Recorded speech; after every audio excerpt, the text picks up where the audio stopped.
Vamos lá, gente, João capítulo 3. João capítulo 3. Eu anunciei aqui alguns dias atrás que nós vamos gastar o nosso novembro falando sobre espiritualidade bíblica, falando sobre o que é uma boa espiritualidade. Já que nós, quando nos reunimos como comunidade, uma das coisas que nós queremos é melhorar, aprimorar, crescer na nossa espiritualidade. Algo muito bom, por sinal, porque a Bíblia nos recomenda isso. Paulo nos diz: desenvolvei a vossa salvação com tremor e temor. Ou seja, a salvação é algo que a gente desenvolve, não é algo estático. Então, nas nossas conversas aqui no mês de novembro, temos refletido um pouco sobre o que é a qualidade da nossa espiritualidade, o que a gente tem que perceber na nossa espiritualidade, para a gente não ser criança.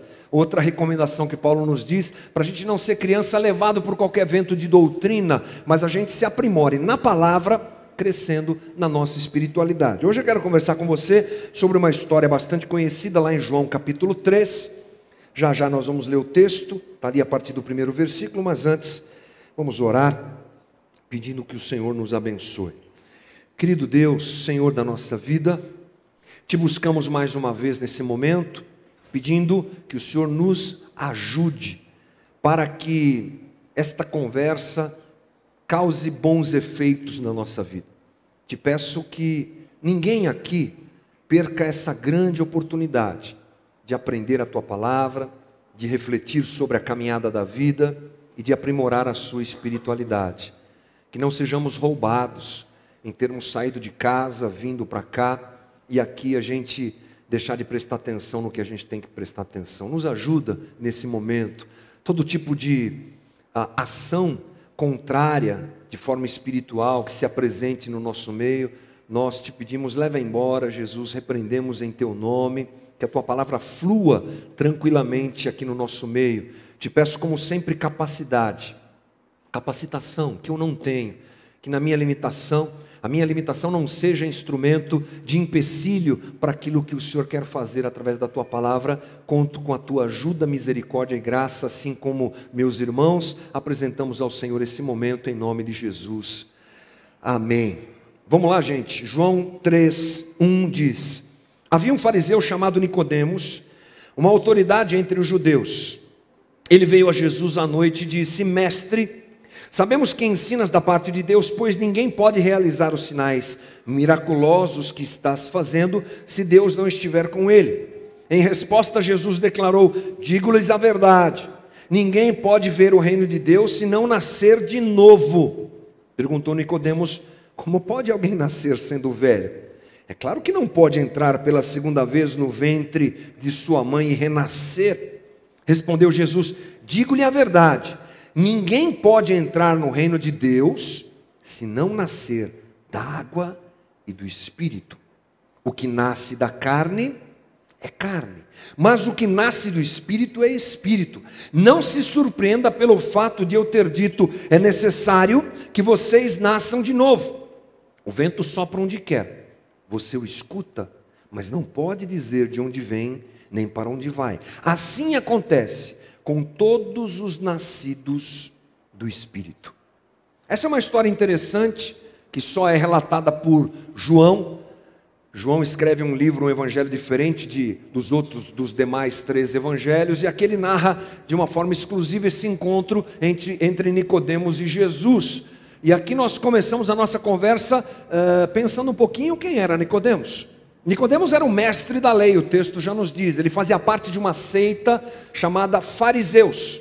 Quando Jesus está aqui na terra, ali na Galileia, ali em Jerusalém, há 2000 anos atrás, aquele momento histórico é um momento onde a religião judaica está dividida em várias seitas. Os fariseus eram uma dessas seitas. Eles eram responsáveis pela análise da lei, interpretação da lei de Moisés e ensino ao povo. Então, um bom judeu, um judeu limpo e correto, é um judeu que estuda a lei e que quer cumprir a lei. Agora, como é que um judeu sabia qual era o limite da lei? Até onde eu posso ir e não romper a lei? Se eu fizer alguma coisa, vou romper a lei ou não vou? Vou transgredir ou não vou? Quem ensinava isso eram os fariseus. E eles mesmos praticavam a lei de uma forma ortodoxa e ali, ao pé da letra, inclusive exagerando nesse cumprimento da lei. Eles passavam da medida. A lei recomendava algumas coisas e eles faziam muito mais. Por exemplo, era dito na lei que se devia jejuar uma vez por ano, eles jejuavam 2 vezes por semana. Era um exagero bem exagerado mesmo, né? E o detalhe é que o problema é que eles faziam a coisa certa, mas com a motivação errada. E eles se transformaram numa casta elitizada, que dominava as pessoas pelo medo e pela imposição da lei, e não é difícil você perceber isso justamente analisando os evangelhos e vendo o confronto que Jesus tinha com os fariseus frequentemente. Eles eram cheios de si, eles achavam que sabiam tudo, eles nunca reconheceram a messianidade de Jesus, e aí por diante. Eram pessoas não muito assim bem vistas dentro da sociedade, eram sempre percebidos dessa maneira, como exagerados, como moralistas, e colocavam sobre o povo um peso absurdo, além de fazerem a ligação política com Roma, que dominava Israel naquele momento. Portanto, eles não eram pessoas muito bem vistas pela sociedade naquele momento, mas no meio deles, tinham alguns caras diferentes, tinha um pessoal diferente. E Nicodemos era o que nós podemos chamar de fariseu de bom coração. Ele era um cara diferente. Ele percebeu que Jesus era alguém distinto dos demais mestres da lei. Ele tinha todas as qualificações de um fariseu. Ele estudava a lei, seguia a Torá, guardava tudo que tinha que guardar, mas era um cara que percebia e percebeu Jesus de uma forma diferente. Jesus está ali anunciando o reino, apresentando a vinda do reino de Deus, estabelecendo o seu ministério, e Jesus chama todos ao arrependimento, confronta as pessoas, prega as boas novas do evangelho, e chega um momento que aquilo causa um impacto tão profundo em Nicodemos, que ele não aguenta. Ele não aguenta de curiosidade de conversar com aquele homem diferente que era Jesus, e ele o procura à noite. Já que ele era alguém muito conhecido na época, com certeza fazia parte do Sinédrio, inclusive, ele procura Jesus de noite, para não dar muito na cara que ele ia falar com Jesus, que já era visto meio como um contraventor, subversivo na época. Ele vai falar com Jesus. E a conversa deles começa com a seguinte colocação por Nicodemos. Versículo 2 do texto que nós lemos: Mestre, sabemos que ensinas da parte de Deus, pois ninguém pode realizar os sinais miraculosos que está fazendo, se Deus não estiver com ele. É importantíssima essa afirmação, porque ela nos mostra que Nicodemos reconhece que Jesus era o Messias.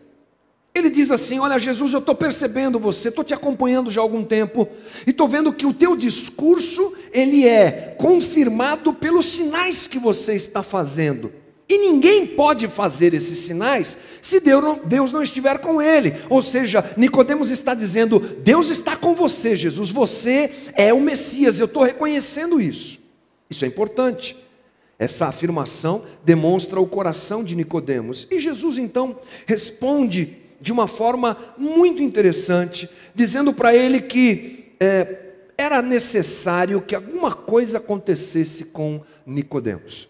Nicodemos vem todo empolgado, puxando uma conversa, elogiando Jesus, reconhecendo que ele era o Messias, o que é bacana, mas Jesus já traz Nicodemos a uma realidade mais profunda ainda. E Jesus diz, em resposta, diz o versículo 3, Jesus declarou: digo-lhe a verdade, ninguém pode ver o reino de Deus se não nascer de novo. Bem interessante isso. Por que é interessante? Jesus está fazendo milagres, sinais, dizendo: eu sou o Messias. E mais sinais, curando leprosos, milagre messiânico, abrindo os olhos de um cego de nascença, milagre messiânico. Ele vai dando esses sinais. Nicodemos observa. Por observar esses sinais, ele vai até Jesus e diz assim: Jesus, reconheço que você é diferente. Você é o Messias, não é? Você é ungido de Deus.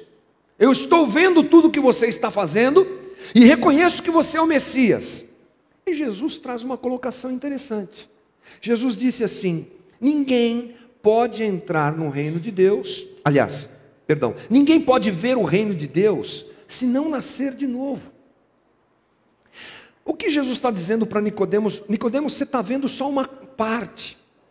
Você está vendo só uma coisa, uns sinais que eu estou fazendo aqui como Messias. Há muito mais que isso. O que você está vendo não é o reino de Deus. É uma parte do reino de Deus. Há muito mais para você ver, para você viver, para você conhecer. Há algo maravilhoso preparado para você, mas você precisa, aí Jesus usa um termo diferente: nascer de novo. Só acessa o reino de Deus em sua plenitude quem nasce de novo. É claro que Jesus já traz uma confusão na cabeça de Nicodemos, mas Jesus está apresentando um conceito espiritual de uma maneira que nós, inclusive hoje, possamos entender, que Nicodemos pudesse entender. Quando Jesus fala nascer de novo, Jesus não está falando de forma literal, tanto que Nicodemos tem esse diálogo com Jesus. Jesus está falando de algo espiritual, um nascer de novo, um nascer na segunda vez, pela segunda vez. É disso que Jesus está falando. No versículo 5 ele diz assim: respondeu-lhe Jesus, digo-lhe a verdade, ninguém pode entrar no reino de Deus se não nascer da água e do Espírito. O que é carne, o que nasce da carne é carne, o que nasce do Espírito é Espírito. Veja que Jesus aqui apresenta dois momentos distintos, apresentados por ele como nascimento.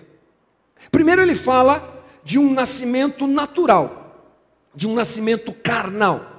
O nascer da carne, que é um nascer natural, biológico, inerente a todo ser humano. Todos nós nascemos da carne. Todos nós nascemos de forma carnal. Ok, até aí está claro. Se eu existo, se eu estou aqui é porque eu nasci, sim. Mas Jesus também, com a sua colocação, traz à tona a condição que o ser humano tem ao nascer da carne. Todo ser humano nasce ligado ao pecado e com a marca do pecado sobre si. Isso é o que a Bíblia nos ensina. Descendemos do primeiro casal e pela nossa própria opção de rompermos com Deus, também carregamos em nós o pecado.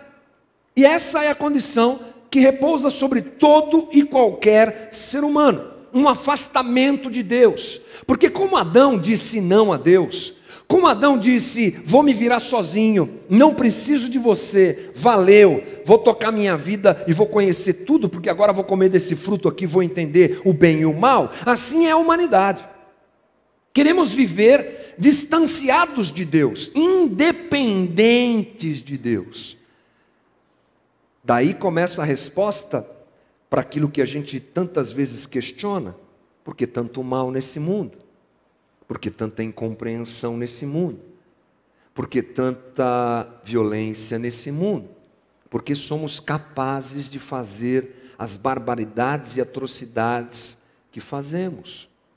Porque essa é a nossa natureza carnal, natural. No momento da história, nós percebemos isso de uma forma muito interessante. Na antiguidade, todas as respostas estavam na mão da igreja. Na antiguidade, quem dizia o que era certo ou errado era a igreja. Tudo estava ligado à igreja. A igreja tinha o poder de decidir a vida das pessoas e tudo mais. Com o passar dos séculos, o homem foi evoluindo na sua compreensão das coisas, foi conhecendo mais a natureza, foi conhecendo mais tecnologia, foi se aprimorando. Entramos naquilo que nós chamamos de modernidade. Agora o homem ganha um destaque dentro desse cenário. Não é mais Deus que responde ou a igreja que responde. Agora é o próprio homem que responde. Essa é a marca da modernidade. Nós sabemos tudo. Veio o iluminismo. O homem é o centro de tudo. Sabemos tudo, conhecemos tudo. Não precisamos de mais ninguém. Chegamos a um momento de evolução natural que a gente não precisa de Deus. Para que Deus? Conhecimento, entendimento, compreensão, todas as a ciência e tecnologia agora trazem a resposta de tudo. Mas, nesse momento da modernidade, foi o momento que nós mais nos matamos. As duas grandes guerras, Primeira e Segunda Guerra Mundial, aconteceram pós esse movimento da modernidade. Aprendemos tanto, conhecemos tanto, mas não nos dominamos. Continuamos matando e matamos mais. Fomos capazes de pegar a tecnologia que nós desenvolvemos e criar as piores armas de destruição em massa que nós podemos imaginar. E todo o sonho de uma sociedade perfeita ruiu diante da carne, da fragilidade que nós mesmos carregamos em nós na nossa existência. Depois a gente pula para a pós-modernidade, que é esse momento que hoje nós vivemos. Mas que coisa interessante, perceber que tudo tem a ver com o jeito que nós somos, as pessoas que somos, os seres que nós somos. Esse é o primeiro nascimento. Mas Jesus propõe um segundo. Leva a conversa para esse lado, bate um papo com Nicodemos e fala de um tal de nascimento no Espírito. Nascer no Espírito. Quem nasce da carne é carne, quem nasce do Espírito é Espírito. Opa, tem um outro nascimento? Tem. Esse é o nascimento espiritual. O nascimento que acontece quando nós percebemos então que essa distância entre nós e Deus não pode continuar existindo. Que a gente não é autoexistente. Que a gente não consegue cuidar da nossa própria vida e que nós temos que, invariavelmente, nos ligarmos a Deus. Caso contrário, estamos fadados ao fracasso, à morte e às mazelas que a nossa própria carne produz. Precisamos de Deus. Temos uma necessidade intrínseca dentro de nós, inerente ao fato de sermos seres humanos. Precisamos encontrar o nosso Criador. E Jesus diz, então, quando eu começo a ter essa consciência, é que eu encontro o caminho de nascer de novo. Temos algo que nos empurra para Deus. Temos algo que nos leva a Deus. O ser humano ele não é, na sua essência, autoexistente. Nós dependemos de outro espírito, que é Deus. Aliás, nós podemos dizer que Deus é. Nós existimos em torno dele, mas ele é. Isso fica claro por alguns sinais que nós mesmos percebemos na nossa vida, no nosso jeito de ser. Um médico psiquiatra austríaco chamado Viktor Frankl disse assim que a consciência é o umbigo da alma. A consciência é o umbigo da alma. O que é umbigo? Umbigo, muito mais do que um lugar para ficar sujo e a gente limpar sempre, é um sinal de que a gente veio de alguém, não é? O que é umbigo? É um sinal. Eu nasci de alguém, eu dependo de alguém. Eu nasci, meu nascimento veio de alguém. Esse médico psiquiatra coloca muito bem uma situação, que a consciência humana é o umbigo da alma. O fato de nós pensarmos, o fato de nós termos em nós uma moralidade, porque a gente às vezes não quer fazer o mal, a gente tenta fazer o bem, apesar de não conseguirmos, isso é um sinal de que há um ser superior, que há um Deus, é o que nós podemos dizer, e que nós precisamos nos ligar a Ele.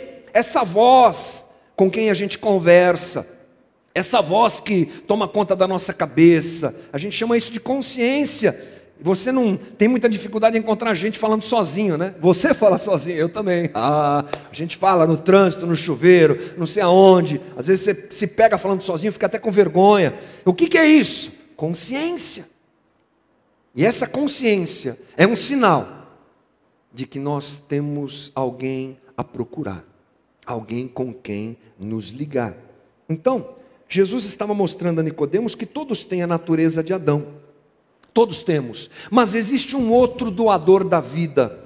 Existe uma segunda possibilidade apresentada por Deus. E a Ele, ao Senhor, a Deus, nós precisamos vincular a nossa consciência, submeter nosso espírito, colocar nossa vida nas mãos dEle. Esse é o projeto. Ou seja, todo ser humano deve nascer e viver esse segundo nascimento, nascer da carne como filho de Adão, filho da desobediência e tudo mais, e nascer do Espírito como filho de Deus.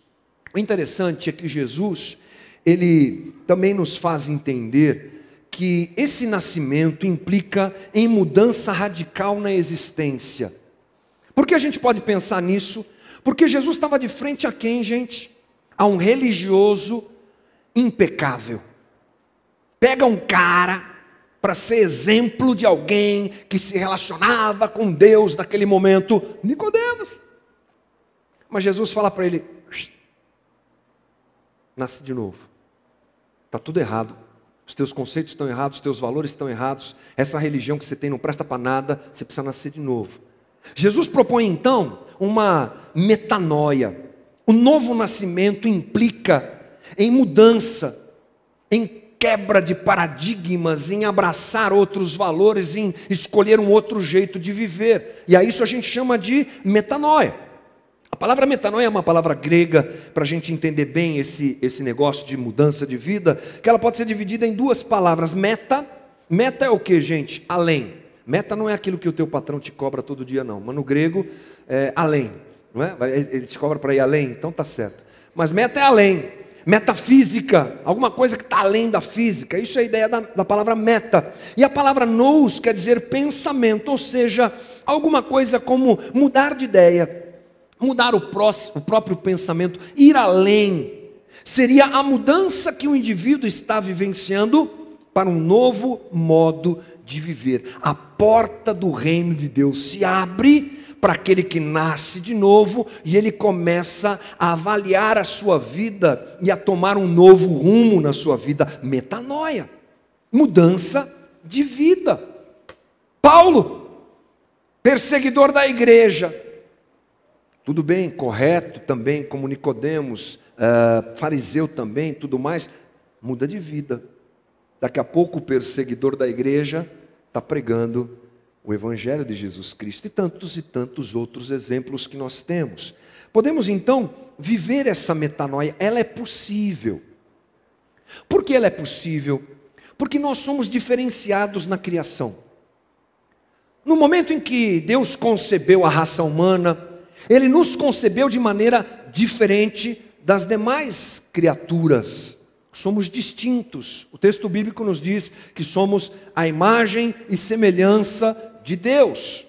Estava falando com o pessoal dos Sinais do Reino essa semana, no vídeo que eu gravo semanalmente para eles sobre isso. Somos nesse sentido iguais. Todo ser humano é igual. Todo e qualquer ser humano é a imagem e semelhança de Deus e tem o seu valor. Mas outra coisa que implica o fato de sermos imagem e semelhança de Deus é que nós temos a possibilidade da transcendência e da mudança. Ou seja, o cachorro, por mais que ele aprenda, ele sempre vai ser cachorro, essencialmente cachorro. E ele vai aprender, mas ele tem um limite, ele vai ser gato. O gato vai ser gato. O Ed René costuma dar um exemplo quando ele fala sobre isso, pastor Ed René, muito interessante. Ele usa o exemplo do João de Barro. Que um João de Barro, quando nasce, ele nasce com uma programação genética, instinto nele para construir casinha. Casinha de João de Barro é a coisa mais graciosa que tem, né? É bonitinho demais aquele negócio. Mas você não vê evolução no João de Barro, você não vai ver uma casa com piscina. Sobrado de João de Barro com sobrado. Ele evoluiu, agora já está fazendo um condomínio, chamando os outros para morar. É João de Barro. Mas isso não acontece com a gente. Nós evoluímos. Nós melhoramos. Nós crescemos. Nós transcendemos. Nós nos aprimoramos. E essa questão, dentro da ideia do evangelho apresentado por Jesus a nós, é fundamental. Nós somos seres abertos à transcendência. Temos a oportunidade de nascer de novo. Podemos nascer do Espírito. Podemos deixar nosso espírito se relacionar com o Espírito de Deus. Somos seres espirituais, afinal de contas, não podemos esquecer disso. Somos seres espirituais, essencialmente espirituais. Um teólogo jesuíta, Teilhard Chardin, alguma coisa assim, meu francês é muito ruim, eu só sei falar abajur, Carrefour, mas deve ser alguma coisa do tipo aqui. Ele disse assim: não somos seres humanos que têm uma experiência espiritual, somos seres espirituais passando por uma breve experiência humana. Somos seres espirituais. Então, Jesus está dizendo tudo isso a Nicodemos e nos convidando a nascer de novo. Porque nós não podemos deixar de perceber que somos mais do que enxergamos. Somos mais do que esses seres humanos complicados que tão facilmente percebemos. Esse nós percebemos, mas somos seres espirituais. Somos mais do que descendentes naturais de Adão. Nascer de novo é dizer sim a Deus, que generosamente reparte a sua existência conosco. E num momento tão interessante para se falar isso, Ele nos escolhe como morada. Compartilha a sua existência conosco, vem morar em nós. E Pedro nos diz a respeito da divina semente de Deus que carregamos. É uma coisa fantástica que nós podemos viver. Todo ser humano tem sim a possibilidade de experimentar mais do que a vida humana que nós conhecemos. Mais do que o limite que nós temos. Mais, muito mais, quando se nasce de novo, é isso que acontece. É a possibilidade de nós vivermos mais do que essa vida biológica finita e limitada que nós temos. Na conversa de Jesus, penso eu, que ele propõe algumas coisas importantes a Nicodemos que nós precisamos entender, para que esse processo de novo nascimento aconteça. Acho que vale a pena destacar duas coisas basicamente. A primeira delas, não se nasce de novo por força e capacidade própria. Ninguém consegue isso. É interessante quando você fala de nascer de novo, eu vejo no olhar das pessoas aquela pergunta assim, se você teve a oportunidade de evangelizar alguém que não conhece Jesus, e é uma pessoa crua no Evangelho, quando você apresenta o plano da salvação, você fala de possibilidade de nascer de novo, você tem essa conversa que a gente está tendo aqui, parece que você enxerga no olho, no rosto da pessoa a seguinte pergunta: o que é que eu tenho que fazer? Qual religião que eu tenho que abraçar? Qual igreja que eu tenho que ir? Mas Jesus deixa claro que não é esse o caminho. Olha só o que ele diz lá no versículo 7 do texto que nós lemos. Não se surpreenda pelo fato de eu ter dito, é necessário que vocês nasçam de novo. O vento sopra onde quer, você o escuta, mas não pode dizer de onde vem, nem para onde vai. Assim acontece com todos os nascidos do Espírito. Perguntou Nicodemos: como pode ser isso? Disse Jesus: você é mestre em Israel e não entende essas coisas. Nicodemos, interessante, você está me perguntando como é que isso acontece? Você não é fariseu? Você não é parte do sinédrio? Você não conhece a lei? Jesus está querendo dizer o seguinte para Nicodemos: você está vendo, Nicodemos, que essa religião que você segue não presta para nada? Você está vendo, Nicodemos, que esse monte de regra, de norma, de seguimento da lei, essa forma ortodoxa de seguir a lei, esse jeito religioso que você tanto preza e tão bem faz para o teu coração, para a tua autoestima, não é a porta para se nascer de novo. Você não entendeu isso? A religião de Nicodemos não servia para nada. É uma religião cheia de regras, de práticas, de sistemas, de maneiras, de métodos, mas nada daquilo podia fazer Nicodemos nascer de novo. E aliás, esse é um problema da religião. A religião, a gente pode dizer que é um grande empecilho para as pessoas nascerem de novo. É louco falar isso dentro de uma igreja, né? É louco você ouvir isso dentro de uma estrutura religiosa. É verdade, a gente não está aqui praticando religião. De certa forma, sim. O teólogo John Stott classifica algumas práticas que nós temos na nossa relação com Deus como práticas religiosas, como a oração, como o jejum, como a entrega de esmolas e bem aos pobres. Ele chama isso de religião. E é verdade. O grande problema é quando a religião ela se transforma num instrumento que mais afasta o homem de Deus do que aproxima o homem de Deus. Quando é que isso acontece?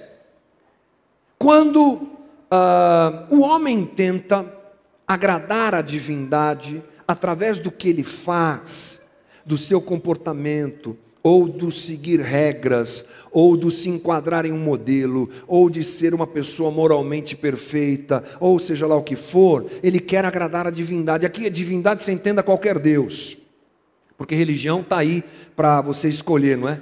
Mas a base da religião é essa: eu faço aqui o bem, eu me comporto da maneira adequada, eu sou perfeito, eu sou moralmente uma pessoa correta, eu sigo as regras da minha religião, na expectativa de que esse Deus lá em cima, esteja Ele onde estiver, se agrade de mim, e aí Ele me salve, e aí Ele me ame, e aí Ele me socorra, e aí Ele venha à minha direção. Eu tenho um comportamento que tem como objetivo agradar a divindade para que Ele me socorra. Isso é religião. O judaísmo se enfiou nesse caminho. E o problema da religião é que ela não tem em si a capacidade de trazer o renovo, o nascimento para o homem. Ela é limitada, porque ela faz o caminho inverso. Seja alguém que se torna capaz de receber o amor de Deus. É um caminho impossível, já que nós somos carnais e imperfeitos. A proposta de Jesus, ela vai na contramão disso. Por quê? Porque nós não podemos nos tornar pessoas aptas ao novo nascimento por nós mesmos. Nós não podemos.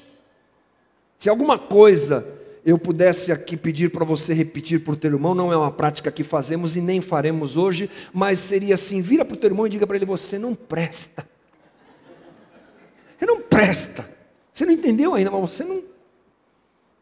Nós não podemos. No versículo 7, por isso Jesus diz para um líder da religião judaica, ele diz: não se surpreenda pelo fato de eu ter dito, é necessário que vocês nasçam de novo. Está tudo errado, Israel. Está tudo errado, Nicodemos. Você precisa nascer de novo. Ninguém pode ver o reino de Deus se não nascer de novo. E esse nascimento acontece através do através da ação de Deus para conosco, que nós chamamos de graça.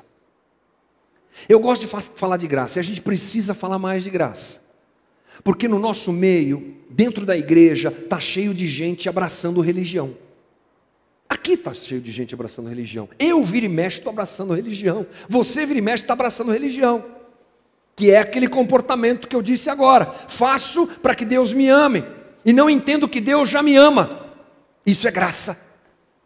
Não entendo que Ele já fez o que tinha que ser feito. Dizem os teólogos que evangelho não tem nada a ver com o que eu faço, mas tem a ver com aquilo que já foi feito por mim. Não é o que eu faço, é o que já foi feito por mim. Jesus então apresenta essa situação: jogue fora a tua religião e conheça o Evangelho de Jesus Cristo. O Evangelho que é uma pessoa, é Jesus. E Evangelho é se relacionar com essa pessoa, e entender a obra que essa pessoa fez, e se render à obra que esse Deus encarnado, cheio de amor por nós, a despeito da nossa opção maldosa, a despeito de termos nascido como Adão, nos amou, e nos amou primeiro. Nascer de novo é perceber o amor de Deus por nós. Por isso que a minha segunda colocação aqui é que Jesus queria que Nicodemos conhecesse o Deus do amor e não o Deus da religião. João 3,14 diz assim, é a sequência do texto: da mesma forma como Moisés levantou a serpente no deserto, assim também é necessário que o Filho do Homem seja levantado, para que todo que nele crer tenha a vida eterna. Porque Deus tanto amou o mundo, que deu seu Filho unigênito, para que o que nele crer não pereça, mas tenha a vida eterna. Palavras de Jesus a Nicodemos. Nicodemos, Deus amou o mundo de tal maneira que deu o seu Filho unigênito para que todo aquele que nele crê não pereça, mas tenha a vida eterna. Deus amou o mundo, Nicodemos. Nicodemos, você está conhecendo até hoje o Deus da religião. o Deus da regra, o Deus que te engana nesse tempo todo, e essa relação é uma relação limitadora, essa é uma relação mentirosa, porque a religião nos engana dizendo que a gente pode fazer aquilo que a gente não pode. Nicodemos, se deixe abraçar pelo amor de Deus. Conheça o Deus do amor e não o Deus da religião. Esse é o convite de Jesus para Nicodemos e o convite de Jesus para cada um de nós. Não podemos esquecer que o nascimento, o novo nascimento, só nos é possível por causa da morte de Jesus, porque Ele nos deu vida, morreu em meu lugar, morreu em teu lugar, nos substituiu na cruz e expressou de forma máxima o amor de Deus por nós. A sua morte nos trouxe vida. Talvez seja um tempo para a gente perceber melhor a cruz. A cruz que tanto nos falta. A cruz que nós renegamos a um segundo plano. O sangue, a dor, a separação. Tudo isso que Jesus viveu nos proporcionou nascer de novo. O sacrifício de Jesus efetivamente não pode passar em branco. Esse amor de Deus precisa nos constranger. Paulo diz isso lá em 2 Coríntios 5,14, pois o amor de Cristo nos constrange, porque estamos convencidos de que um morreu por todos, logo todos morreram. Ele morreu por todos, para que aqueles que vivem já não vivem mais para si mesmos, mas para aquele que por eles morreu e ressuscitou. O Deus da religião, irmão, definitivamente não ama. O Deus da religião não ama. Ele exige sacrifícios, Ele exige perfeição de quem não tem, Ele exige aquilo que nós nunca podemos ter e nem dar. E quem convive com religião, convive com acusação. Eu acho que uma das coisas que moveu o coração de Nicodemos para se encontrar com Jesus foi esse tipo de sentimento de acusação. E uma das experiências mais tristes que você pode ter, como pastor, é conversar com alguém que não conhece e não entende o que é graça. É triste. Você vai conversar com uma pessoa que não conhece a graça, você vai encontrar acusação, porque está sempre querendo ser perfeito para agradar a Deus. Esse é o Deus da religião.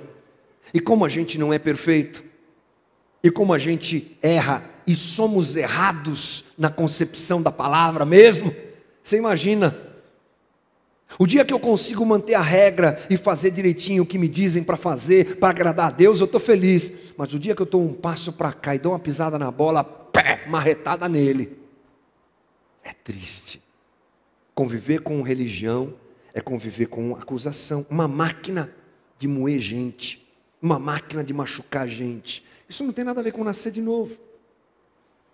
Nascer de novo é experimentar de transformação, é experimentar mudança, é experimentar um novo mundo, o mundo do reino de Deus, é viver em liberdade, amando a Deus e servindo a Deus por retribuição a esse amor e essa graça que me alcançaram.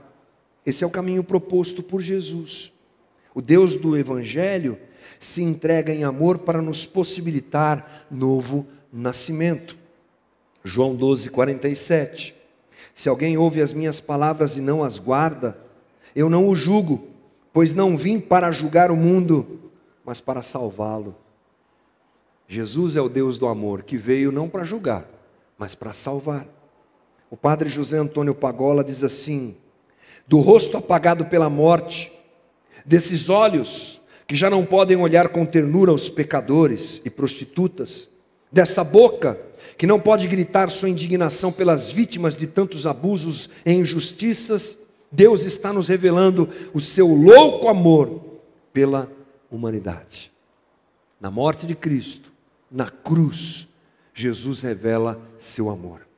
Na cruz, Jesus revela o caminho para um novo nascimento que todos nós podemos e devemos abraçar, nos ligando novamente ao Criador, vendo as portas do reino de Deus se abrirem para nós, e aí começa esse processo que é o processo da metanoia, que na verdade era o assunto principal da nossa conversa, mas a gente deu uma volta aqui. E acabamos falando mais sobre essas coisas. Mas, indo para o final do nosso bate-papo de hoje, a nossa espiritualidade deve ser a espiritualidade do novo nascimento, da mudança, da transformação. A espiritualidade do novo começo, da reinvenção de vida, da metanoia, do começar de novo, do renascer. Essa deve ser a nossa espiritualidade, dia a dia. E eu creio que a gente pode tomar o exemplo de Nicodemos para isso. Porque talvez você não saiba, mas Nicodemos se tornou um discípulo de Jesus. Ele não se desliga do sinédrio completamente, mas ele anda com Jesus. E no fim da vida de Jesus, ele está presente nos momentos da sua morte e sepultamento. Está lá, Nicodemos está lá. O quanto ele foi transformado, infelizmente nós não temos a história dele para nos aprimorar nessa conversa. Mas eu não tenho dúvida de que ele, se tornando discípulo de Jesus, viveu metanoia. E o que eu quero trazer a nossa conversa hoje, a nossa reflexão de hoje, é essa avaliação que nós precisamos fazer sobre como nós nos relacionamos com Jesus. Como nós nos relacionamos com Deus. Depois dessa volta toda, cabe a nós perguntarmos a nós mesmos: eu me relaciono com Deus pela religião ou por um novo nascimento? Eu me relaciono com Deus pela regra, pelo formato, pelo cumprir a escala da igreja, pelo isso, pelo aquilo, pelo religião? Ou eu me relaciono por um novo nascimento? Como é que eu percebo isso? Bom, religião não transforma, novo nascimento transforma. Base. Metanoia. Nicodemos joga fora essa religião, nasce de novo. Metanoia. Vai mudando, vai mudando, vai mudando e vai mudando. Para melhor, é claro. Para melhor. Tem uns crentes que vão mudando para pior, mas não é o caso. Fica mais chato, mais crica, mais condenador, mais acusador. Era um cara tão legal, convivia com todo mundo, entregou a vida para Jesus, ficou um chato. Cheio de apontar o dedo para os outros e mandar os outros para o inferno. Isso é religião. O processo de novo nascimento, de metanoia, nos transforma à semelhança de Cristo. E as palavras de Jesus, elas começam a fazer sentido. O discurso de Jesus começa a se encaixar comigo, porque agora eu nasci de novo, eu quero aprender como viver, como Ele quer que eu viva.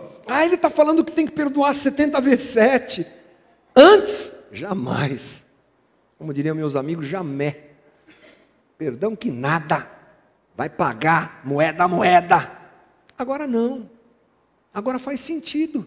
Se faz sentido, tem novo nascimento. Se não faz, é religião.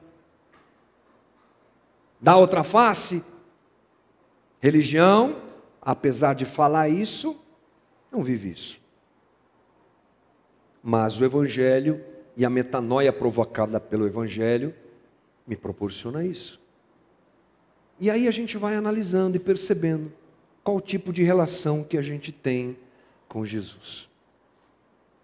Eu espero que para você e para mim, a análise final dessa conversa seja: louvado seja o nome do Senhor, porque ainda que não sabendo como e não tendo capacidade humana para fazê-lo, eu estou vivendo uma metanoia. Hoje eu estou um pouco melhor do que ontem. Amanhã eu espero estar melhor do que hoje, porque o Evangelho me propõe isso, transformação. E a gente vai tropicando aqui, caindo ali, e a gente vai pecando aqui, errando ali, porque isso é inerente ao fato de sermos seres humanos, como já conversamos, mas no bojo, no bolo, eu olhando para a minha vida, eu falo: tudo bem, estou indo, estou em direção a Ele, abracei a graça, estou melhorando dia a dia, o meu esforço, o meu amor a Ele, vou absorvendo as suas palavras, vou absorvendo o que é o reino de Deus, bora. porque eu nasci de novo. Triste coisa é se ver dentro de uma igreja 10 anos, 20, 30, uma vida inteira, sem ter nascido de novo. Que Deus nos livre disso. Essa é a nossa oração de hoje. Fecha os teus olhos um pouquinho. Vamos orar. Quero pedir para você, diante dessa conversa, acho que tem tudo a ver, fazer essa reflexão. Como é que eu me relaciono com Jesus? Há prazer em vir na igreja? Ou eu venho na igreja porque eu tenho medo de que Deus não se agrade disso? Há prazer em amar o próximo? Ou eu faço isso porque eu preciso me perceber melhor para que Deus me abençoe?